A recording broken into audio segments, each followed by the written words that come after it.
Bonjour à tous, voici ton message du jour. Alors, ce qu'on te dit, toi qui aujourd'hui vois cette vidéo, entre guillemets par hasard, et ce qu'on te dit, c'est que, voilà, tu te poses des questions aujourd'hui par rapport à ton couple. On sent qu'il y a une certaine distance qui s'est installée avec la personne que tu aimes, que tu chéris. Peut-être que ça fait déjà plusieurs années que vous êtes ensemble, mais tu sens qu'en ce moment, il y a un vrai éloignement qui est en train de s'installer.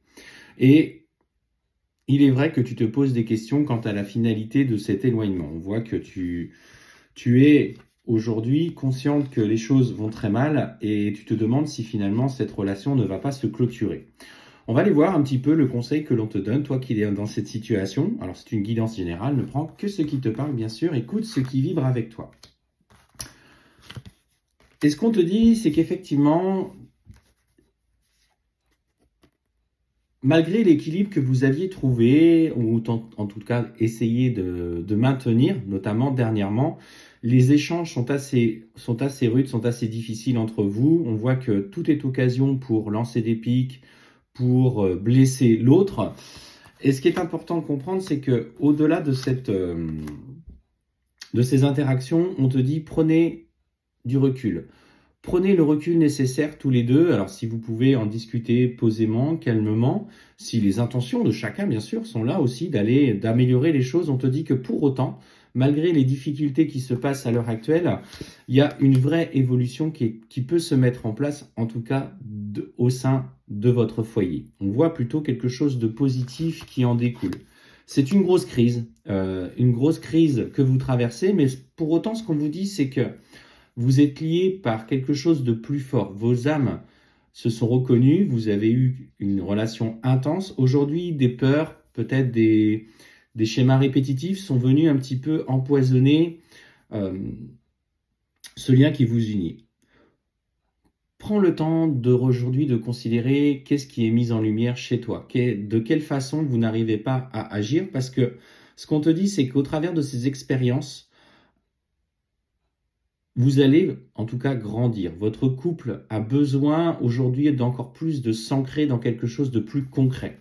Peut-être par de nouveaux projets, des changements d'orientation professionnelle.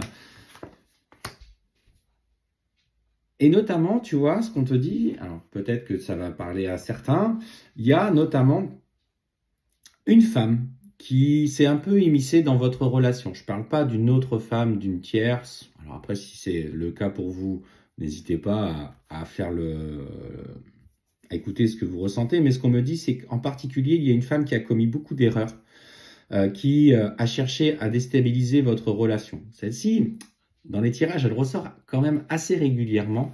Il y a des gens qui te jalousent et en fait, cette personne a surtout essayé de déstabiliser la personne que tu aimes, en tout cas ton homme, ou si tu es un homme, ta femme. Peu importe que ce soit une mère, une amie à elle ou à lui, ou quelqu'un d'autre, mais on voit que cette personne a vraiment agi pour vous déstabiliser. Parce que, en fait, elle se rend compte que votre relation est riche et elle vous porte vers le haut. Elle amène beaucoup de jalousie. C'est quelqu'un qui aime bien observer un petit peu ce que tu fais, ce que vous faites, les projets que vous avez ensemble. Et pour autant, pour ça, elle te jalouse, elle te, entre guillemets, maudit. Mais la personne que tu as dans ton cœur, en tout cas cet homme, cherche vraiment, lui, à faire preuve de sagesse et a compris les interactions qu'avait cette personne. Donc du coup, il s'en éloigne, il prend de la distance par rapport à elle. Et il prend plus que jamais conscience aujourd'hui que votre couple est à un tournant de sa construction, en tout cas de sa vie, la vie de couple. Est-ce que vous allez vous débarrasser en tout cas des personnes qui sont autour de vous, qui sont un petit peu toxiques, qui sont un petit peu difficiles à votre égard? Et tu vois, on voit bien que c'est elle qui est venue semer le trouble un petit peu dans la tête de ton autre. On voit bien qu'il s'est posé beaucoup de questions et qu'il a souffert d'ailleurs. Il a souffert parce qu'elle est toujours venue à manipuler un petit peu l'information en prenant des brides d'une situation pour appuyer, pour la transformer. On sent qu'il a été vraiment influencé. On a semé des mauvaises graines à l'intérieur qui ont germé. Et ce qu'on te dit, c'est que dans les projets que vous aviez, du coup, il a eu peur tout simplement que ceux-ci avortent. Et peut-être même il y a eu des projets, peut-être bébés, qui n'ont pas pu se concrétiser. Mais ce qu'on te dit, c'est que derrière ces questionnements, derrière ces intentions, se cache quelque chose de sincère et de pur. Et ce qu'on me dit, c'est qu'il va trouver la paix. S'il est ouvert un petit peu, propose-lui des moments où vous pouvez partager des moments dans l'instant présent, peut-être des moments un petit peu de paix méditatif, s'il est ouvert bien sûr à ça, parce qu'on te dit qu'il a parfaitement conscience de la relation et il fera le choix, en tout cas de votre relation, et il fera surtout le choix de protéger votre relation malgré aujourd'hui l'intervention de cette personne.